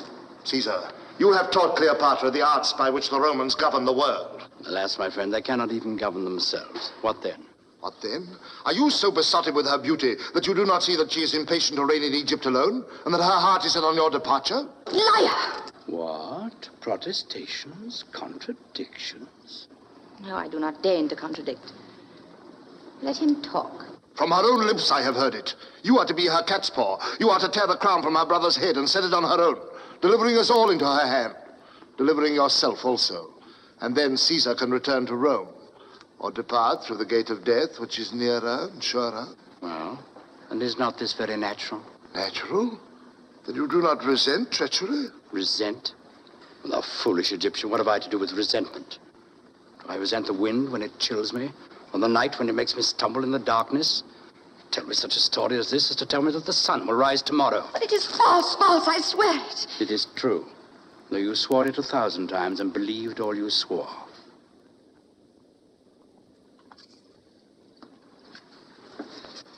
Come, Rufio, let us see Pothinus pass the guard. I have a word to say to him. And just give the Queen a moment to recover herself. Tell your friends, Pothinus, they mustn't think I'm opposed to a reasonable settlement of the country's affairs. Tatatita! Please try and be comforted. Can they hear us? No, dear heart, no. If he leaves the palace alive, never see my face again. He? Pothinus? Shut out his life, I strike his name from your lips. Dash him down from the wall. Break him on the stones. Kill him. The dog shall perish. Hail in this, and you go out from before me forever. So be it. You shall not see my face until his eyes are darkened. Come soon. As the light dies, he shall die.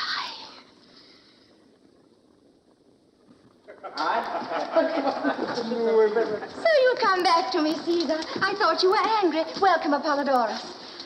Cleopatra grows more womanly beautiful from week to week. Truth, Apollodorus? Far, far short of the truth. Friend Rufio threw a pearl into the sea. Caesar fished up a diamond. Caesar fished up a touch of rheumatism. Come on, dinner. Yes, dinner.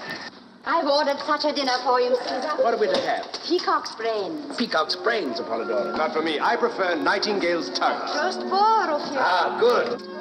What has become of my leathern cushion? I've got new ones for you, Caesar. These cushions, Caesar, are of Maltese gauze stuffed with rose leaves. Rose leaves? Am I a caterpillar? Oh, what a shame, my new cushion. What shall we serve to whet Caesar's appetite? Any oysters? Assuredly. British oysters? British oysters, of course. Oysters, then. Sea hedgehogs for me.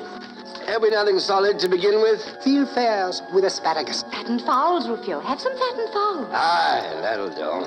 Field fares for me. Caesar will deign to choose his wine, Sicilian, Tuscan, Macedonian, Chianti. All Greek. Try the Sicilian, Caesar. Bring me my barley water. Bring me my Falernian. It's a waste of time giving you dinner, Caesar. My scullions would not condescend to your diet. Well, let's try the Falernian. But when I return to Rome, I shall make laws against these extravagances. I will even get the laws carried out. Never mind. Today you are to be like other people. Idle, luxurious, and kind. Well. For once I will sacrifice my comfort. There. So now you're satisfied.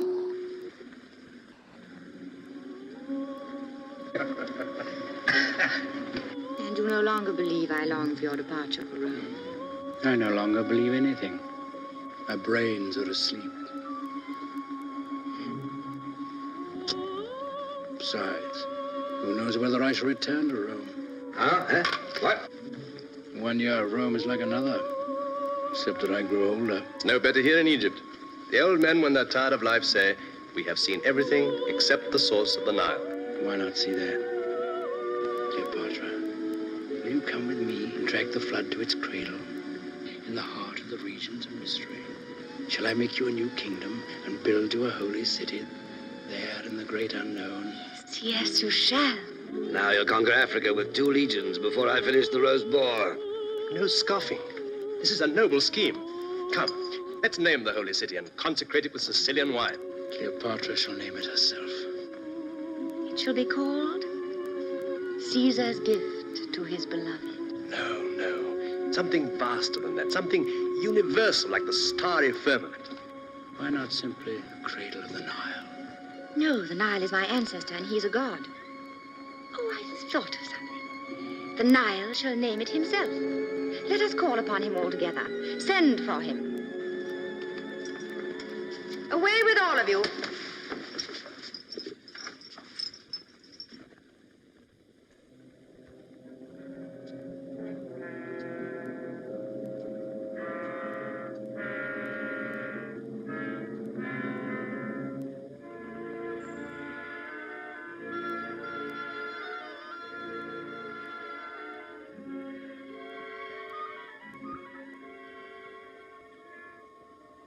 Go, I am a priestess and have power to take your charge from you. What hocus pocus is this? It is not hocus pocus. To do it properly, we should kill something to please him. But perhaps he will answer Caesar without that if we spill some wine to him. Why not call on our hawk-headed friend then? Shh, he will hear you and be angry. The source of the Nile is not in his district, I expect. Now let us call on the Nile all together. You must say with me, "Send us thy voice, Father Nile." Send us thy voice, Father Nile.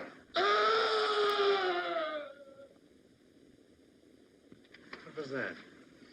What was It is nothing. They are beating some slave. Nothing. A man with a knife in him, I'll swear. A murder? Silence. Did you hear that? Another cry? No, it's that. Something fell, I think. Something with bones in it, huh? Rufio. Will you leave me, Caesar? Apollodorus, are you going? Faith, dearest queen, my appetite is gone. Polydorus, go down to the courtyard. Find out what has happened. Your soldiers have killed somebody, perhaps. What does it matter? This must be seen to.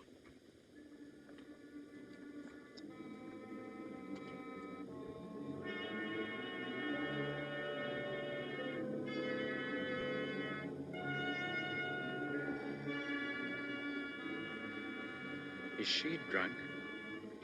Not with wine.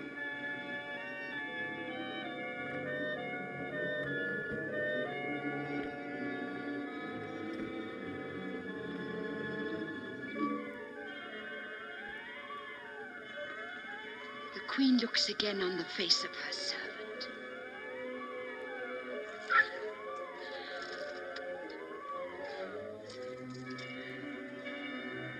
There's some mischief between those two.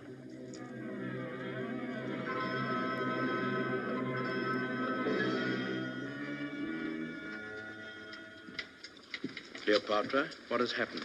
Nothing, dearest Caesar, nothing. I am innocent. Dearest Caesar, are you angry with me? Why do you look at me so? I have been here with you all the time. How can I know what has happened? That is true. Of course it is true. You know it is true, Rufio. I shall know. Presently. Caesar, remember your bodyguard is within call. Why do you allow Rufio to speak to me so? You should teach him his place. Teach him to be my enemy and to hide his thoughts from me as you are now hiding yours. Why do you say that, Caesar? Indeed, I am not hiding anything. You are wrong to treat me like this. I'm only a child, and you turn into stone because you think someone has been killed. I can't bear it. But there, I know you hate tears. You shall not be troubled with them. Only, I am so silly. I cannot help being hurt when you speak coldly. Of course, you are quite right. It is dreadful to think of anyone being killed or even hurt. And I hope nothing really serious. What has frightened you into this? What have you done? Ah, that sounds like the answer. I have not betrayed you, Caesar, I swear it. I know that. I haven't trusted you.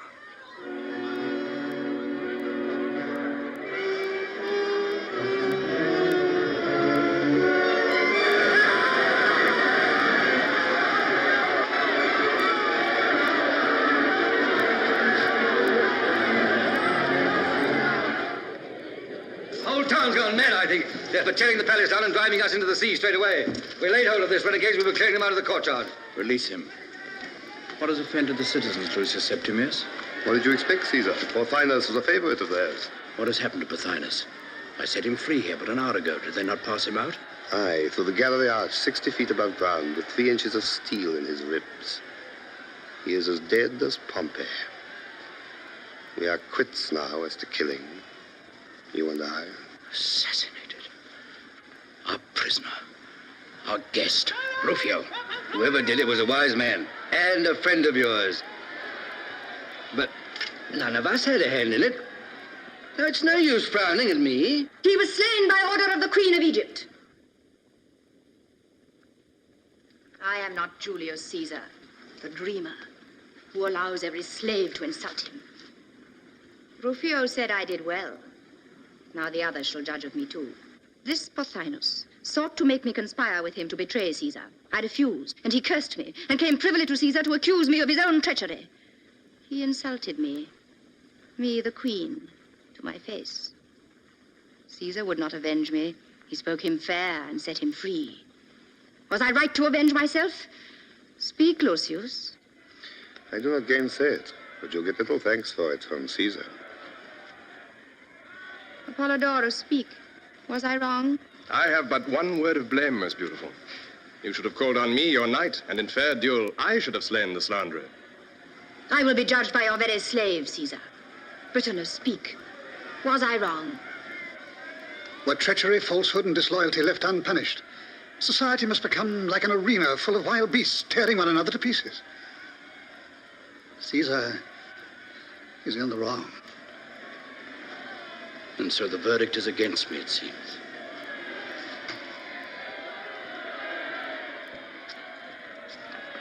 Listen to me, Caesar.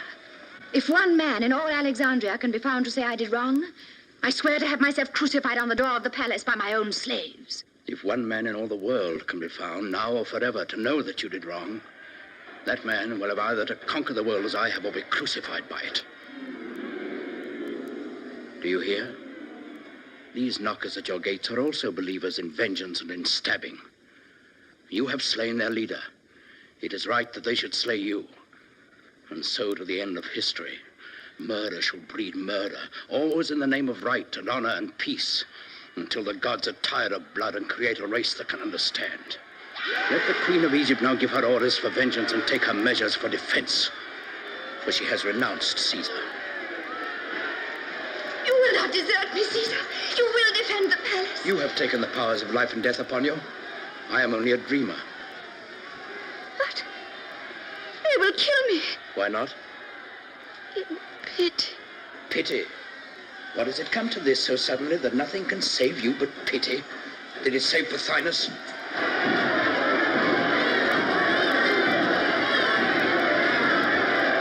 Caesar, enough of preaching. The enemy's at the gate. And what has held him baffled at the gate all these months? Was it my folly as you deem it, or your wisdom? In this Egyptian Red Sea of blood, whose hand has held all your heads above the waves? And yet when Caesar says to such an one, friend, go free, you, clinging for your little life to my sword, dare steal out and stab him in the back. By the gods, I'm tempted to open my hand and let you all sink into the flood.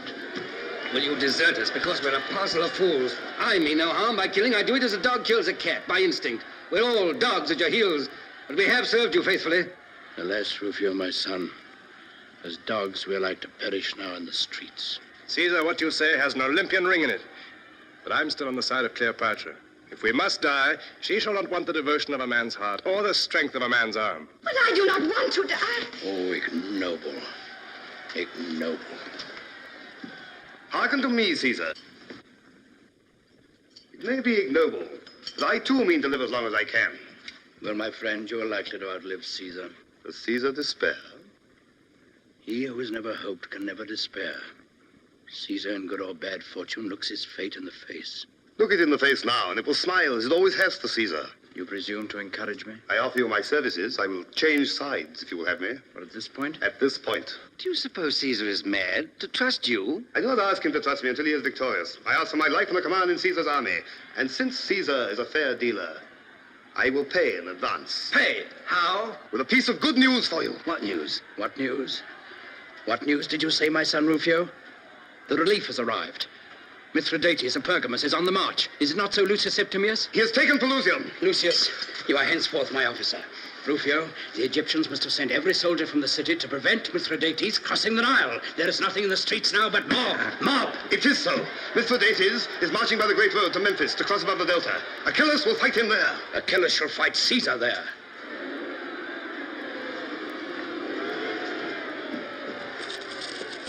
See, Rufio.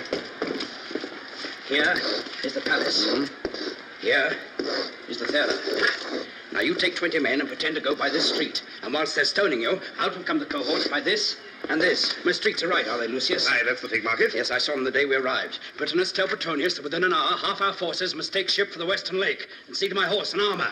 With the rest, I shall march round the lake and up the Nile and catch Achilles in the desert. Lucius, give the word to start. Apollodorus, lend me your sword and your right arm for this campaign. Aye, and my heart and life to boot. I accept both. Are you ready? Ready for art, the art of war. Come, this is something like business. Is it not, my only son? You understand about the streets, Rufio? I think I do. I'll get through them at all events. Caesar. Caesar. Have you forgotten me? Oh, I'm busy now, my child, busy. When I return, your affair shall be settled. Farewell. Be good and patient. That game's played and lost, Cleopatra. And the woman always gets the worst of it. Go follow your master. A word first. Tell your executioner that if Pothinus had been properly killed in the throat, he wouldn't have called out. Your man bungled his work. How do you know it was a man? It wasn't you. Oh, you were with us when it happened. Was it she? With her own hands? Whoever it was, let my enemies beware of her. Look to it, Rufio. You who dare make the Queen of Egypt a fool before Caesar. I will look to it, Cleopatra.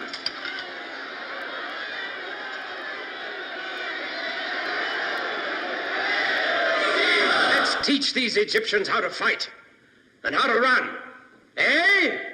And then, home to Rome!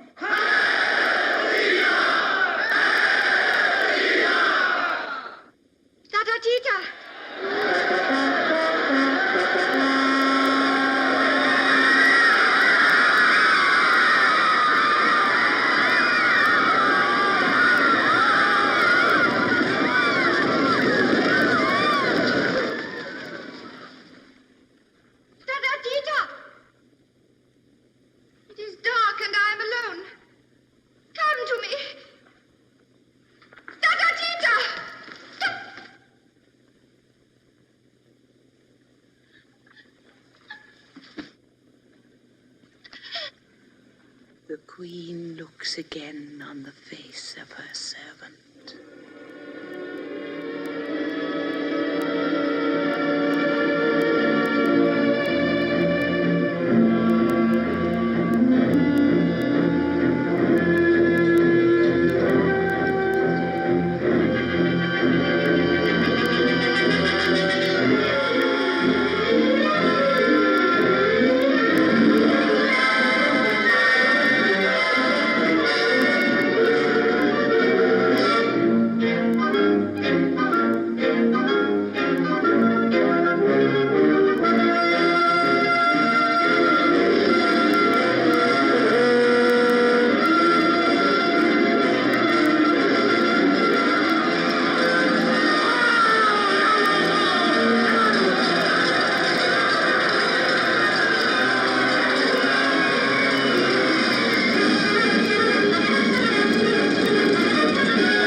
Of whose genius you are the symbol. Part brute, part woman, and part God.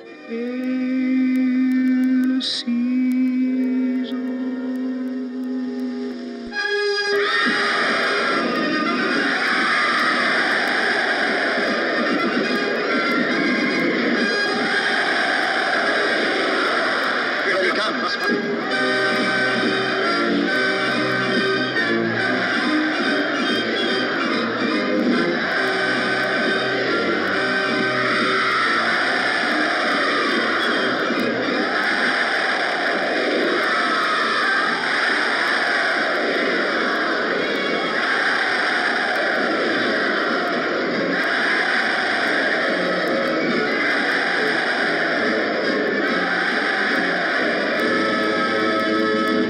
ship awaits me.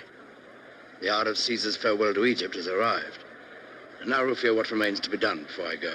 Why, you've not yet appointed a Roman governor for this province. What say you to Mithridates of Pergamus? Why, that you want him elsewhere. Indeed. Well, what do you say to yourself? I, a governor? Are you dreaming? Do you not know I'm only the son of a freedman? Has not Caesar called you his son?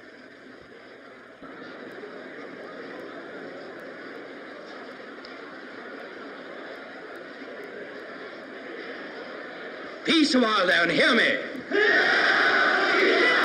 Hear the service, quality, rank, and name of the Roman governor. By service, Caesar's shield. By quality, Caesar's friend. By rank, a Roman soldier. By name, Rufio.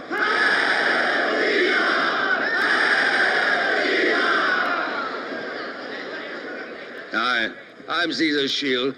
But what use will I be when I'm no longer on Caesar's arm?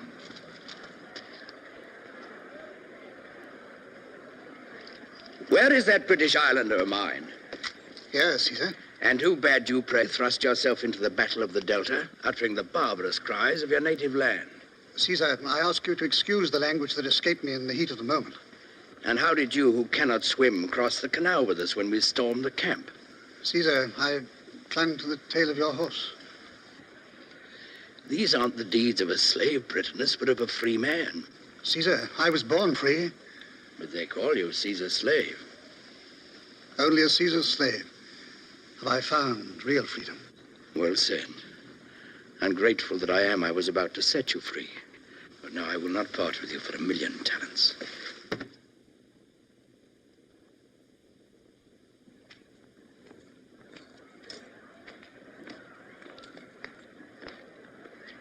That Roman knows how to make men serve him. Apollodorus, I leave the art of Egypt in your charge. Remember, Rome loves art and will encourage it. I understand, Caesar. Egypt must pay her tribute to Rome in art. Mm-hmm. And now what else have I to do before I embark? There's something I cannot remember. I wonder what it can be. Well, it must remain undone. We must not waste this favorable wind. Caesar, I'm loath to let you go back to Rome without your shield. There are too many daggers there. It matters not. I've always disliked the idea of dying. I'd rather be killed. Farewell, Rufio. Farewell. Farewell, Apollodorus.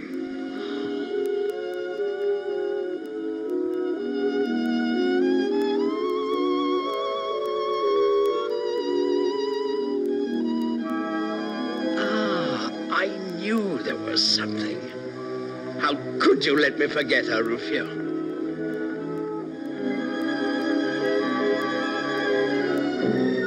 Has Cleopatra no part in this leave-taking? Had I gone without seeing you, I should never have forgiven myself. Is this mourning for me? No. Oh, that was thoughtless of me. It's for your brother. No. For whom, then? Ask the Roman governor whom you have left us. Rufio? Yes, Rufio.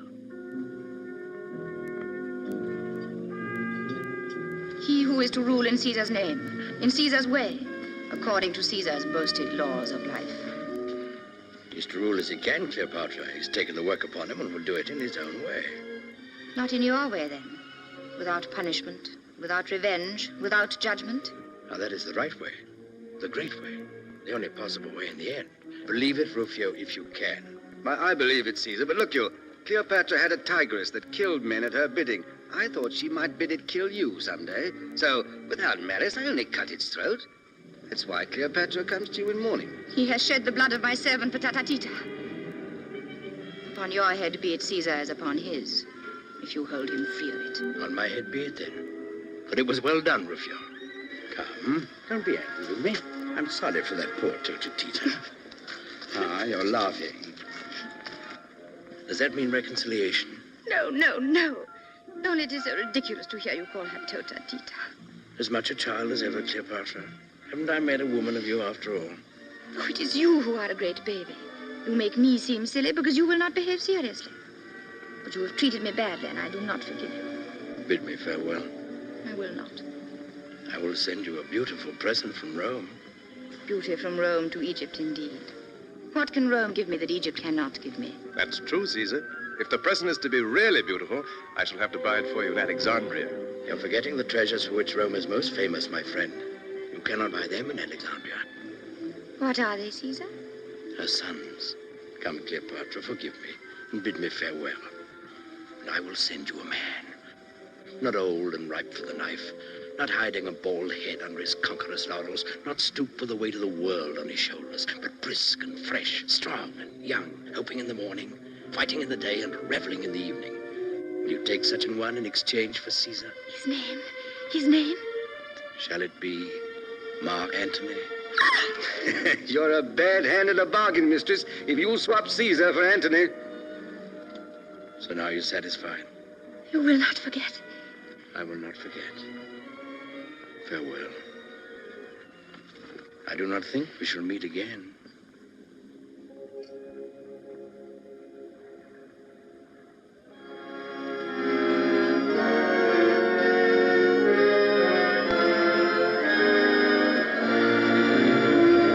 Hail and farewell! Hail, Caesar, and farewell!